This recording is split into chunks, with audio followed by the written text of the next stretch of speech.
La madrugada del lunes 10 de noviembre, un convoy silencioso, sin sirenas y con luces apagadas, rompió el sueño profundo de Michoacán. 8 camionetas negras, 30 hombres armados, un solo objetivo, el rancho secreto del Mencho.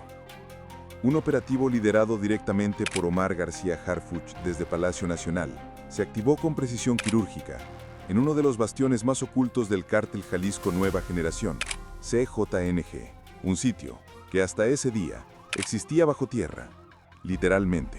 El rancho La Escondida, ubicado entre cerros, a 2 horas de Uruapan, Michoacán, escondido como un tumor entre montañas verdes, protegido por brechas de terracería sin señal de celular, una fortaleza de concreto con bardas de 3 metros y torres de vigilancia en cada esquina. Las imágenes captadas por drones tácticos parecían irreales, como escenas de una serie criminal. Una prisión privada en la mitad del monte, sin luces, sin ruido, sin movimiento. Y sin embargo, ahí estaba el centro de operaciones más secreto del líder narco más buscado de México, Nemesio Ceguera Cervantes, alias El Mencho.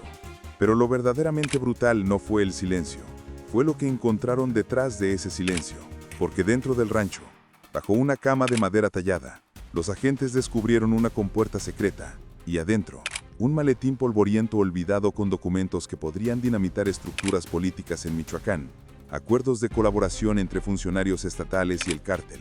El operativo no fue casual, no fue un hallazgo fortuito, fue el resultado de una investigación encabezada por Harfuch, tras la ejecución del alcalde de Uruapan, Carlos Manso, el único funcionario que se atrevió a tocar las redes del CJNG en esa zona. Y sí, Carlos Manso avisó, Carlos Manso dio la ubicación, Carlos Manso pidió apoyo, nadie le hizo caso. Tuvo que morir para que el Estado reaccionara, y ahora Harfuch está dispuesto a ir hasta el fondo, a costa de lo que sea. El camino hacia La Escondida no aparece en Google Maps, ni los locales se atreven a mencionarlo por su nombre. Dicen simplemente, por allá, donde nadie quiere ir. Son 2 kilómetros de brecha de terracería desde la carretera Uruapan-Carapan. Una ruta estrecha con piedras filosas y árboles que rozan las ventanas. La tierra es roja, la humedad lo impregna todo, y el aire a esa hora sabía a algo raro, a electricidad, a peligro.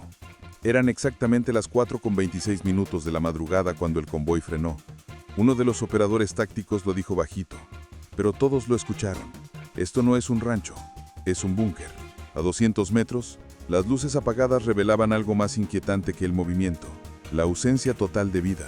Ni una linterna, ni un perro encendido, ni cigarro encendido, solo muros grises de concreto con púas en la cima, como si quisieran encerrar algo, o a alguien. Las torres de vigilancia en las esquinas estaban deshabitadas, o eso parecía. Los drones sobrevolaban en silencio absoluto, recogiendo imágenes térmicas. No detectaban calor humano, pero los operadores sabían bien que eso no significaba que estuviera vacío. La anomalía era clara. Ese rancho no era uno más de los cientos que el Mencho tiene a lo largo del país. Tenía arquitectura militar, pero acabados coloniales, una casa principal de 2 pisos con ventanales amplios y pintura recién retocada. Y junto a ella, una casa de visitas. La alberca estaba limpia, el asador tenía carbón reciente, los árboles podados, el césped perfecto. ¿Quién mantenía un rancho vacío en condiciones impecables? ¿Y por qué? Entonces uno de los agentes miró su reloj. Faltaban 20 minutos para las 5 a.m. La orden era clara, sin señales, sin palabras. Entrarían 3 grupos, 3 accesos. Pero en ese momento, desde el interior de la casa de visitas, una luz débil apareció, un foco naranja que parpadeó apenas 2 segundos. Después oscuridad total. ¿Un descuido o una trampa? En el radio el general al mando preguntó lo que todos pensaban. ¿Hay alguien vivo allá adentro? El silencio fue la única respuesta. Y eso para Harfuch era suficiente señal de que había que entrar. Porque si el narco más peligroso de México no estaba, algo o alguien lo había estado esperando en su lugar. Y lo que ese alguien diría, cambiaría el curso entero del operativo. Las camionetas se dividieron como piezas de ajedrez. 3 flancos, 3 entradas, una misión. Penetrar el corazón de un rancho diseñado para resistir. El grupo 1 se preparó frente a la puerta principal, una mole de acero negro sin cerradura visible. El grupo 2 bordeaba la barda por el lado este, donde una higuera marcaba una ruta menos vigilada. El tercero, con escaleras tácticas, apuntó directo a las torres de vigilancia vacías, o eso creían. A 200 metros, Todo se movía a cámara lenta. Los soldados respiraban solo por la nariz. Cada paso sobre la grava sonaba como un disparo. El aire olía a pasto mojado, a óxido, a tensión. Eran exactamente las 4:41 de la madrugada cuando el silencio se rompió. ¡Boom! Una de las camionetas embistió la puerta frontal. El estruendo fue seco, brutal, metálico. Las vijas reventaron. Los pájaros volaron y por primera vez en años, la escondida fue violada. Los 3 grupos entraron al mismo tiempo. Lo primero que vieron fue absurdo. Una casa de 2 pisos, limpia, rústica, con muebles coloniales, una hamaca tejida y retratos sin fosa en las paredes. Al fondo, una alberca iluminada por la luna, agua clara, sin una sola hoja flotando, demasiado perfecta para estar abandonada. Pero la verdadera sorpresa no estaba en la casa principal, sino en la pequeña construcción junto a ella, la casa de visitas. Un oficial se acercó sigilosamente. La puerta estaba cerrada, pero no asegurada. Con una patada la tiraron y adentro lo inesperado. Un anciano, 72 años, temblando, despierto, vestido con camisa de mezclilla y un radio de baterías en la mano. Lo esposaron, le revisaron el celular. Nada sospechoso, pero lo que dijo después le heló la sangre a todos. Mis patrones no vienen desde hace 3 meses, y usted sigue aquí. Cada mes depositan. Yo solo hago mi trabajo. Las palabras flotaban como humo espeso. El hombre no temblaba de miedo, temblaba por costumbre. El general pidió catear la casa principal. Subieron escaleras, revisaron baños, closets, áticos, y cuando llegaron a la recámara principal, la pesadilla se activó. Debajo de la cama, un doble fondo, una compuerta de madera falsa, dentro, un maletín metálico cubierto de polvo, y adentro, documentos oficiales, firmas, fechas, logotipos. Uno de los soldados dijo en voz baja: «General, esto no es del narco, esto es del gobierno». El general no respondió, solo alzó el radio y dijo 2 palabras: «Harfuch, encontrado». Pero aún no sabían lo más grave, porque entre esos papeles había un nombre que nadie esperaba ver, y cuando lo leyeron, entendieron que esto no era un cateo, era el principio de una traición histórica. Carlos Manso tenía 40 años, alcalde de Uruapan, padre de 2 hijos, y el único funcionario que se atrevió a señalar al cártel Jalisco Nueva Generación por su nombre. No era un político tradicional, no tenía escoltas, ni blindaje, ni miedo. Su única arma era su teléfono. Desde ahí avisaba lo que veía, y lo que vio, lo mató. El 27 de agosto, tras la detención de René B., el Rino, jefe de plaza del CJNG en la región, Manso publicó un tuit, solo 6 palabras: «Hoy dimos un golpe al narco». 2 meses después, ya estaba muerto, a balazos. Lo que pocos sabían era que antes de morir, Manso dejó algo más valioso que cualquier testimonio: un archivo, un expediente personal clasificado con coordenadas, nombres clave y rutas de escape. Entre esas coordenadas, el rancho La Escondida. Durante semanas, Manso insistió en que ese lugar debía ser intervenido. Lo dijo en privado, en foros, incluso en mensajes dirigidos al gobierno estatal. Nadie le respondió. Le dijeron que no era su jurisdicción, pero no se rindió. Mandó un mensaje más, esta vez directo a la Ciudad de México. Y ahí el archivo cayó en las manos correctas: Omar García Harfuch. Cuando leyó el expediente, supo que no era una denuncia cualquiera. Eran datos duros, coordenadas precisas, fotografías satelitales y una advertencia escrita a mano por Manso: «Si algo me pasa, vayan ahí». El operativo comenzó esa misma semana. Hoy, desde la Secretaría de Seguridad, Harfuch se refiere a Manso como un mártir civil, y su voz, aunque ya no habla, sigue guiando la investigación. Porque si no fuera por su terquedad, por su archivo, por su tuit, el rancho seguiría intacto y los documentos enterrados. Pero lo que había en ese maletín no solo era prueba contra el narco, era prueba contra el poder. Y lo que revelaban esos papeles podría derrumbar a más de un gobernador. La historia oficial dice que el Mencho está desaparecido. La historia real es que nunca ha estado tan presente. Nemesio Ceguera Cervantes no se esconde en cuevas, ni se muda de país. Él se mueve entre ranchos, y tiene cientos. Los documentos recuperados bajo la cama de La Escondida revelan un patrón: una red de más de 350 ranchos distribuidos por todo México. No todos sirven para lo mismo. Algunos son laboratorios, otros escuelas de sicarios, almacenes, bodegas, zonas de descanso para jefes. Y unos cuantos, como La Escondida, son refugios de élite, donde solo entran los que tienen sangre directa con el cártel. La lógica es perversa y brillante. El Mencho no duerme 2 noches seguidas en el mismo sitio. Se mueve como sombra, pero con una red estructurada como si fuera un ejército. Rotaciones, relevos, mantenimiento, depósitos digitales y vigilancia constante. Cada rancho tiene su propio código, sus propias rutas de ingreso y, sobre todo, su propio silencio. La ubicación exacta de la escondida fue obtenida después de una captura clave. René, alias El Rino, jefe de plaza en Uruapan, mando operativo de alto nivel. Lo detuvieron en un restaurante de carretera. Iba solo, sin chaleco, sin fusil, con un teléfono cargando en el tablero de su camioneta. El mismo teléfono que, al ser intervenido, reveló un archivo con coordenadas. Una ubicación sin nombre, pero marcada como Zona MX7, acceso exclusivo. Cuando Harfuch recibió ese dato, supo que estaba cerca, y entonces ocurrió lo impensable. Carlos Manso fue ejecutado. Horas después, la presión aumentó.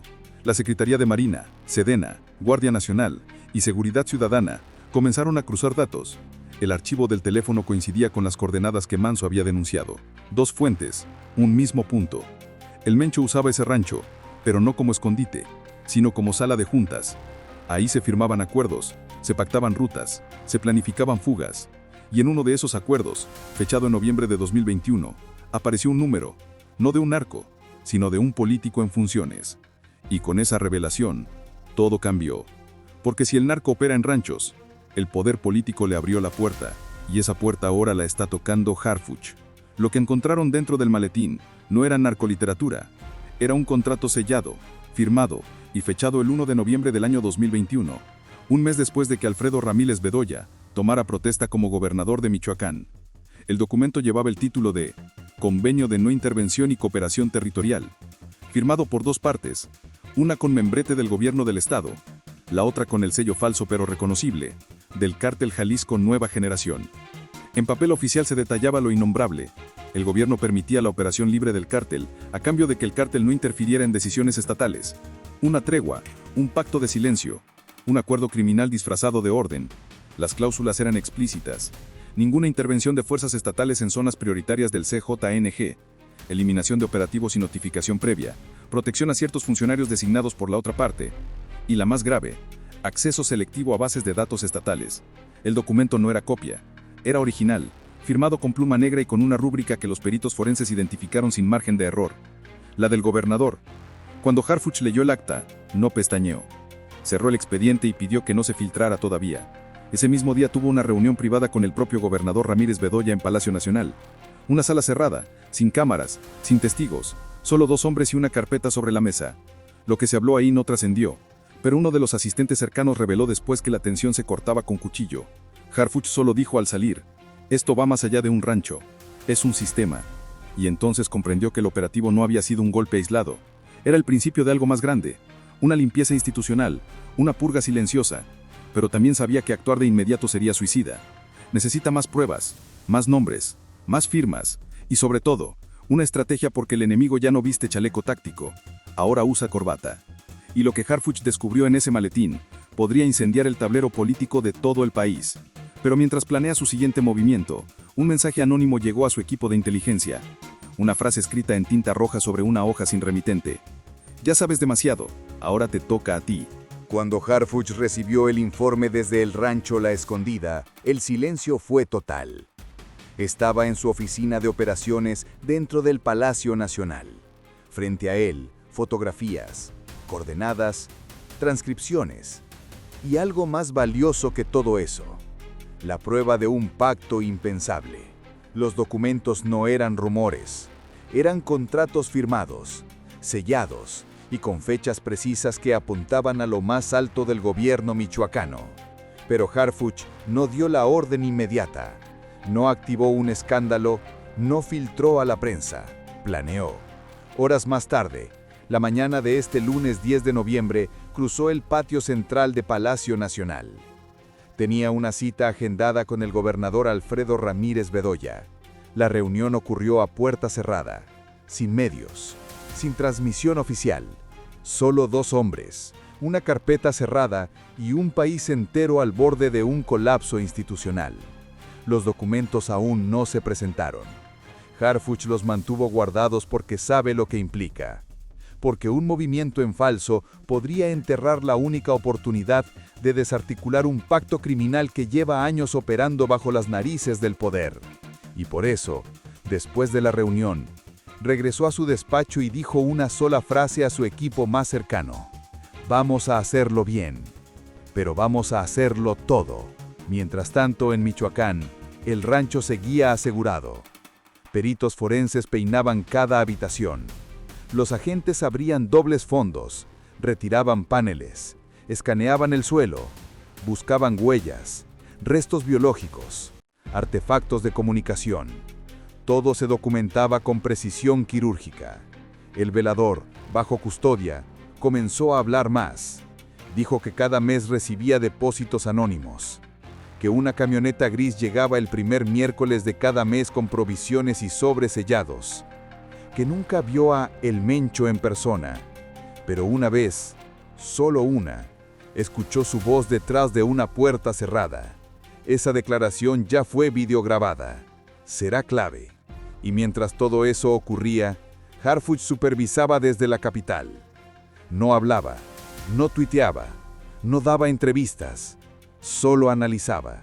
Cruce de datos, coordenadas que podrían llevar a otros ranchos, nombres que podrían ser alias, firmas que, si se confirman, cambiarían todo. Porque lo que Harfuch está a punto de hacer no es una redada, es una cirugía a corazón abierto al sistema de poder. Y para eso, necesita preparar cada bisturí. Porque cuando se mueva, no va a haber regreso. Lo que ocurrió en La Escondida no fue solo un cateo, fue un espejo que refleja lo que nadie quiere ver, que el crimen organizado no solo se esconde, se acomoda. Los documentos hallados esa madrugada ya comenzaron a moverse dentro de los círculos de inteligencia nacional. Unidades especiales están analizándolos hoja por hoja. Firmas, sellos, rutas, pero también códigos que solo ciertos ojos pueden descifrar.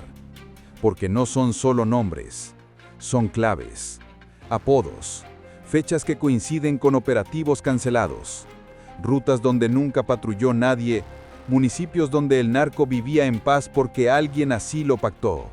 Y afuera del rancho, el eco ya comenzó a propagarse. En Uruapan hay miedo. El nombre de Carlos Manso resuena como profecía. Ahora todos saben que él tenía razón, que murió por hablar y que su archivo ignorado por meses fue la llave para abrir la caja de Pandora. Las redes sociales se llenaron de mensajes en su memoria. Vecinos dejaron flores en el lugar donde fue ejecutado. Alguien escribió con gis en la banqueta: perdón por no creerte, gracias por no callarte. Mientras tanto, en Michoacán, comenzó la paranoia. Funcionarios que antes alzaban la voz, hoy guardan silencio. Se cancelan ruedas de prensa, se suspenden giras y en oficinas de gobierno hay filtraciones de documentos quemados antes de que lleguen a manos federales. Porque todos saben que Harfuch ya vio lo que no debía ver.